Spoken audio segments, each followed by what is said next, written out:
तेलंगाना से विधायक भाई विजयपाल जी मेहता, पूनिया जी जो है जीएसटी में डिप्टी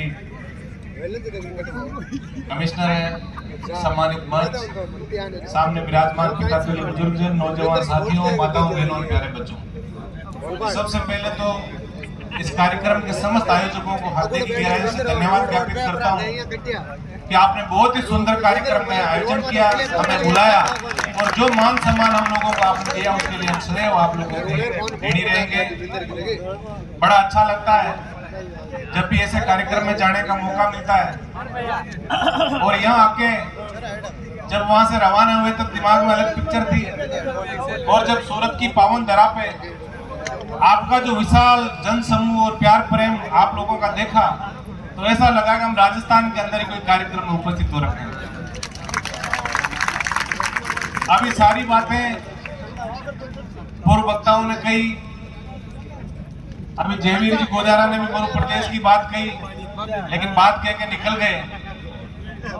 विजयपाल जी ने अच्छी अच्छी बातें कही।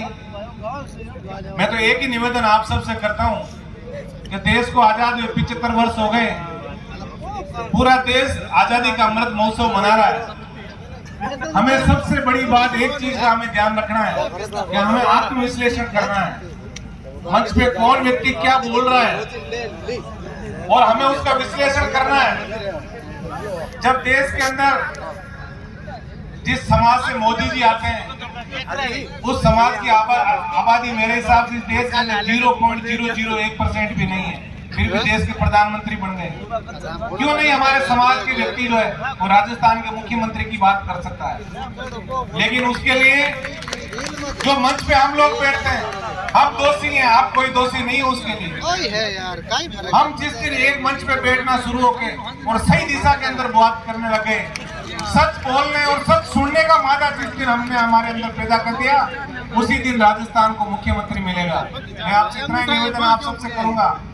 बड़ा अच्छा लगता है जब भी ऐसे कार्यक्रमों में आने का मौका मिलता है जहां आज के इस कार्यक्रम में युवाओं के साथ साथ हमारे बुजुर्गों का भी बड़ा आशीर्वाद है और हर कार्यक्रम में हमारे युवाओं के साथ साथ बुजुर्गों का भी योगदान हमेशा रहता है। मैं जनप्रतिनिधि होने के नाते आपसे इतना ही निवेदन करूंगा, हमें सही दिशा के अंदर आगे बढ़ना है। बिल्कुल अभी जैसे मदन जी सियाग यहाँ बोल रहे थे, उससे पहले भाई नरेंद्र ने जो नशा मुक्ति की बातें की, हमारे युवाओं के अंदर जो विचारों का परिवर्तन है, इन परिवर्तनों को सही दिशा के अंदर लेके गाँव में जाते कई बार कई लोग कहते हैं समय अच्छा नहीं है। मैं तो कहता हूँ इससे अच्छा समय आ ही नहीं सकता। आप लोग जो अधिकतर राजस्थान से आए हो, आपने देखा हमारे बुजुर्गों ने कितना संघर्ष किया, वो समय हमारे लिए अच्छा नहीं था।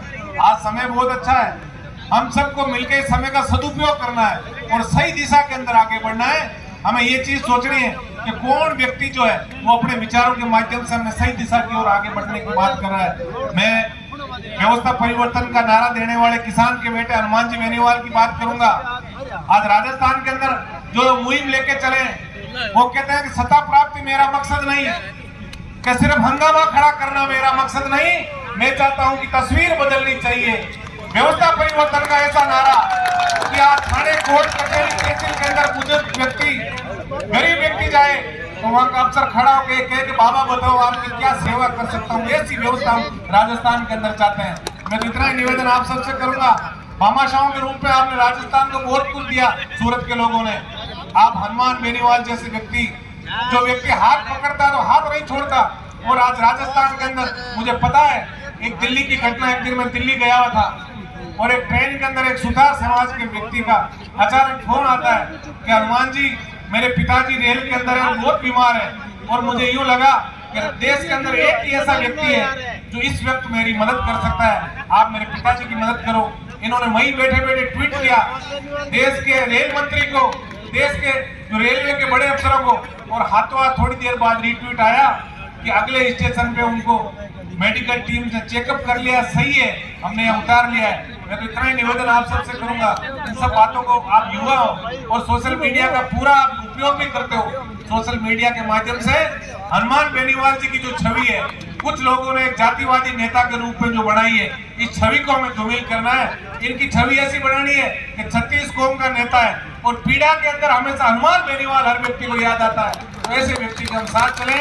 अपने समाज के जहाँ भी लोग बैठे हैं, विचारधाराएं हमारी भले अलग अलग हो, लेकिन ऐसे समाज के जो प्रोग्राम होते हैं उसके अंदर भाई जैसे विजयपाल जी भी बैठे हैं और भी तरह तरह के अनेक विचारधाराओं के लोग यहाँ बैठे हैं। हम अलग अलग विचारधाराओं के भले ही हो, लेकिन समाज के उत्थान की बात हमेशा करते हैं। ये हमारा नैतिक कर्तव्य है। मैं महिला शक्ति भी, मातृ शक्ति जो बैठी है, इनसे भी मैं निवेदन करूंगा कि आप बेटों के साथ साथ बेटियों को पढ़ाएं। अभी देखा कि जीएसटी और अन्य सेवाओं में जो हमारी बेटियां अफसर बन के आई, उनका भी हम मान सम्मान किया।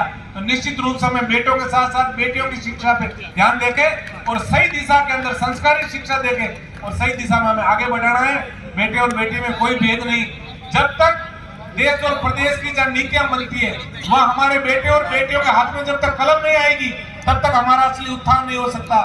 इसलिए मैं इतना निवेदन आप सबसे करूंगा और इतनी अपेक्षा के साथ कि आप नशा मुक्त और शिक्षित समाज बना के और सही दिशा के अंदर आप सबको आगे बढ़ना है। मैं आप सबको महाशिवरात्रि की बधाई देता हूं और परमपिता परमेश्वर और तेजाजी महाराज से आप सबके उज्जवल भविष्य की शुभकामना प्रेषित करके और इन्हीं अपेक्षाओं के साथ कि आप सब समाज के विभिन्न जो धड़े यहाँ हैं, एक मंच पे बैठ के और हमें सिर्फ और सिर्फ ये सोचना है कि हमारा समाज आगे कैसे बढ़े और समाज का अच्छा व्यक्ति आगे कैसे बढ़े।